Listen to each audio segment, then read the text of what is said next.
Welcome to today's video. We will be discussing the basics of LAN security and what you can do right now to ensure a safe and secure network.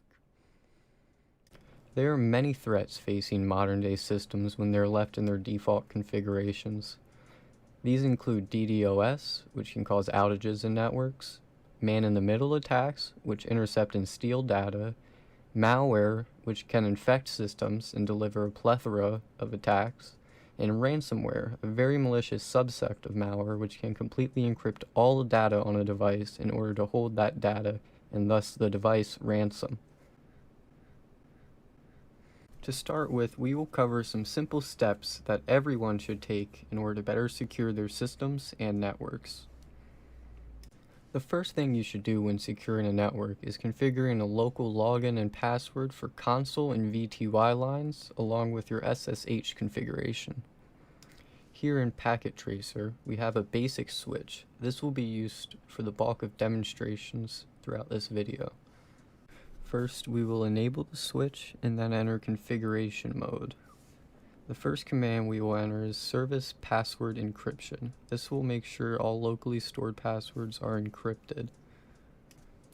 Next, we will enter no IP domain lookup, followed by enable secret.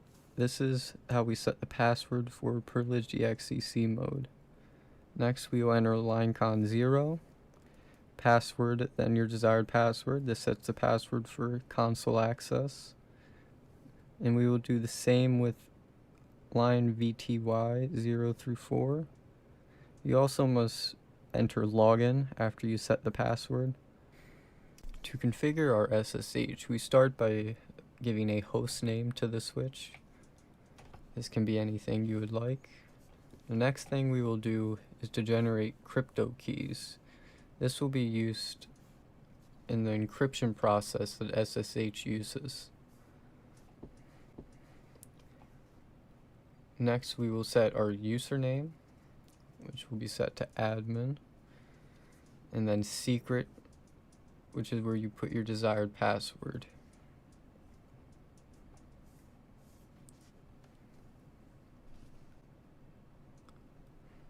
Now we will interface with the VTY lines, and you will enter transport input SSH, followed by login local, and our SSH configuration is completed.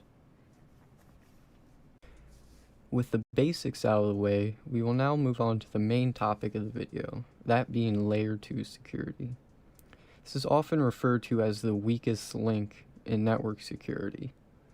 Layer 2 handles connected ports and packs of data called frames, and is only one level above physical data in its most raw state.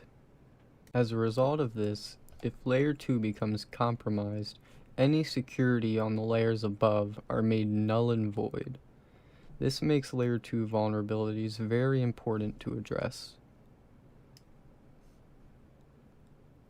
The threats we will cover today include MAC table attacks, VLAN attacks, DHCP attacks, STP attacks, ARP attacks, and address spoofing attacks.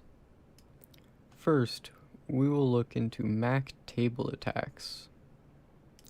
MAC address tables are built by switches.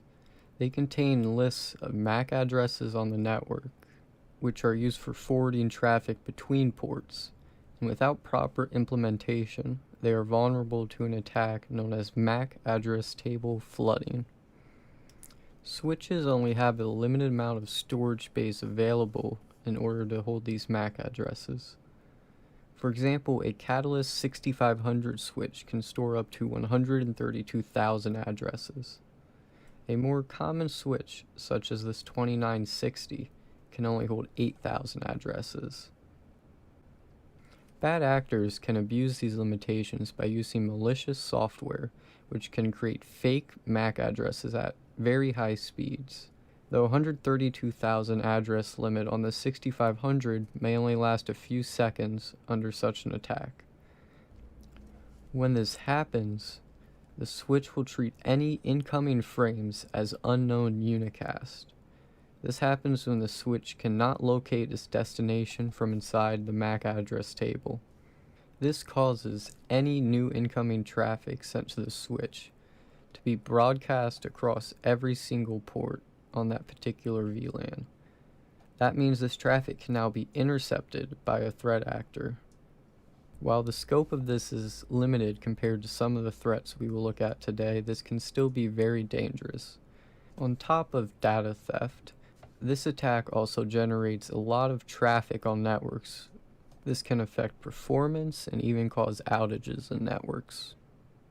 The defense against this attack vector is called port security. This can restrict the number of MAC addresses which can be learned from a single port. First, enter configuration mode and interface with the desired ports.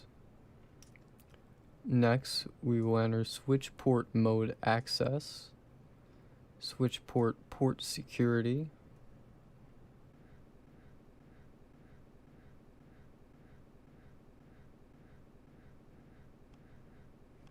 switch port security maximum 1.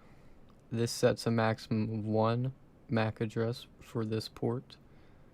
Switch port security MAC address sticky. And switch port security violation restrict.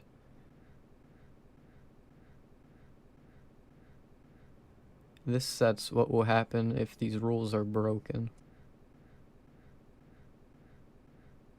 If a client attempts to add more than one MAC address to this port, a violation will be detected and it will put the port into a disabled state, thus protecting the switch.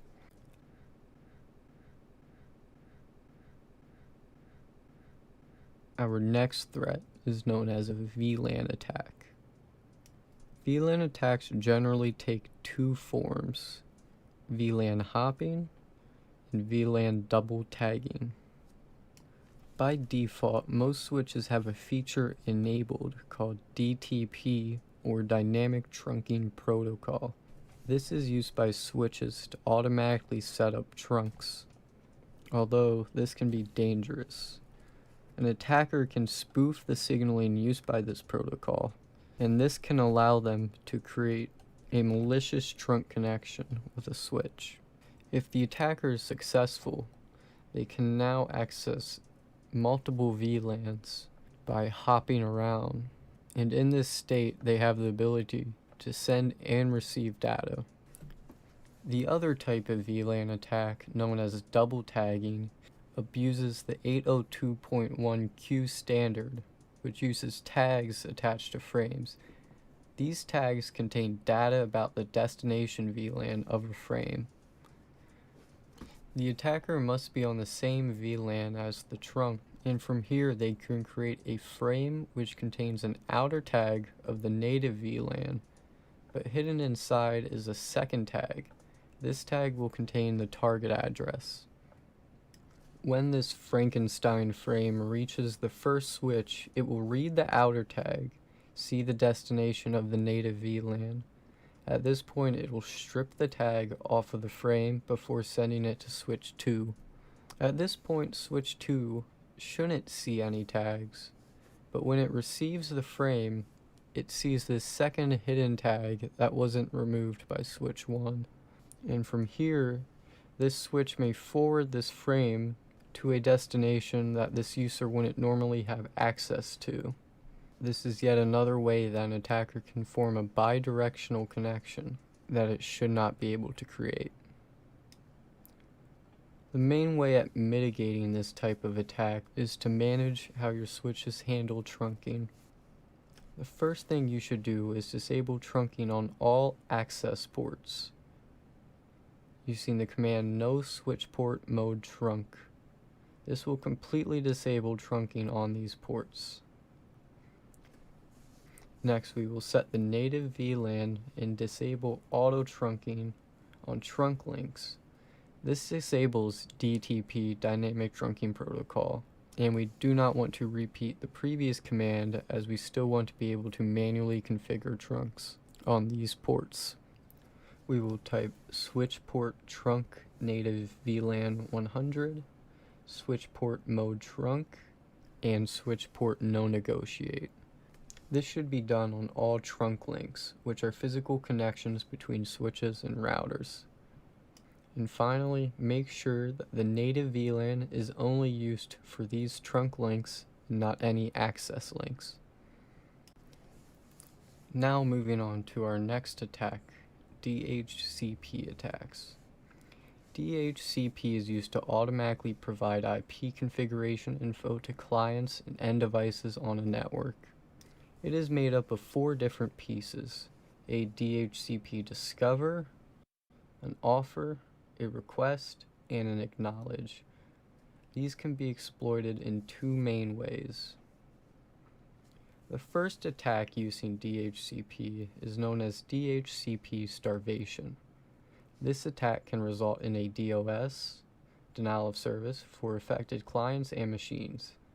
Attackers can use tools that will continually spoof DHCP discovery messages, which contain fake MAC addresses. By doing this, they can scan for the entirety of open or leasable IPs within a network, and then it will attempt to lease all of them. This will unlock legitimate traffic from negotiating these DHCP configurations. The second and possibly more dangerous type of DHCP attack is known as a DHCP spoofing attack. Unlike the last method, the spoofing is targeted at the clients and their machines instead of network equipment. A threat actor can connect a fake or malicious DHCP server that will spoof DHCP offers and acknowledgments within a network. This can result in a client receiving a bad IP configuration that can open many possibilities for an attacker. By providing a bad IP address, a DOS is achieved, or denial of service. This is where connections are unable to resolve. By providing a bad default gateway, a man-in-the-middle attack is set up, which can allow the attacker to intercept data.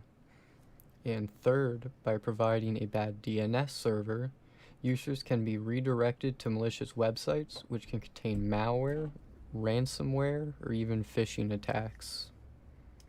In order to mitigate these attacks, you should implement a tool called DHCP snooping. DHCP snooping adds extra steps for validating DHCP messages. This tool allows for trusted and untrusted ports. When enabled, DHCP offers can only be sent through trusted ports, otherwise they will be dropped. This highly limits an attacker's ability to carry out these types of attacks. To enable DHCP snooping, enter the configuration mode of your switch. Type in IP DHCP snooping. This will set it globally. Then you can also do IP DCHP snooping VLAN and enter a VLAN range. And then on trusted DHCP ports, you will interface with them and type IP DHCP snooping trust. By default, all other ports are untrusted, but you can also set ports to be entrusted with the command no IP DHCP snooping trust. You can also use the command IP DHCP snooping limit rate to set a limit on how many DHCP packets can be sent on a port before a violation occurs and the connection is dropped. Next, we will move on to STP attacks.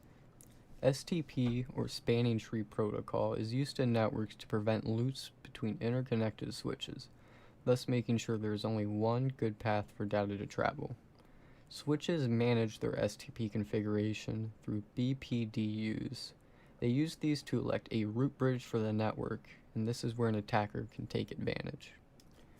An attacker can spoof these BPDUs and can artificially announce a low bridge priority in order to be elected. If this happens, they can force configuration and topology changes, which can cause loops to appear in the network, causing congestion and even network failures. To mitigate against these attacks, you want to use the tool BPDU Guard on all access ports. BPDUs should only ever originate from switches and never from any access ports. This is how BPDU Guard can catch and drop this malicious activity. To enable BDP UGuard on access ports, enter configuration mode and then type spanning tree BPD UGuard enable and spanning tree port fast BPD UGuard default. Next, we move to ARP attacks. Hosts use ARP requests to determine the MAC address of other hosts on the network. Under normal use, hosts broadcast these requests for specific IPs to reply back to them with their MAC addresses, and this is very important for IP routing. Although an attacker can send a fake or malicious ARP reply which can contain their own MAC address and the IP address of the default gateway. This can allow an attacker to set up a man-in-the-middle attack which is used to intercept data. To defend against these attacks, a tool called DAI or Dynamic ARP Inspection can be used. DAI intercepts ARP packets and compare them against a binding table. This allows them to detect packets with invalid MAC and IP addresses. Enter configuration mode on your router and type in IP ARP inspection VLAN and then a VLAN range, and then you interface with your trusted port, and then you will type IP ARP inspection trust. This creates a trusted connection and leaves all other ports untrusted by default. Now,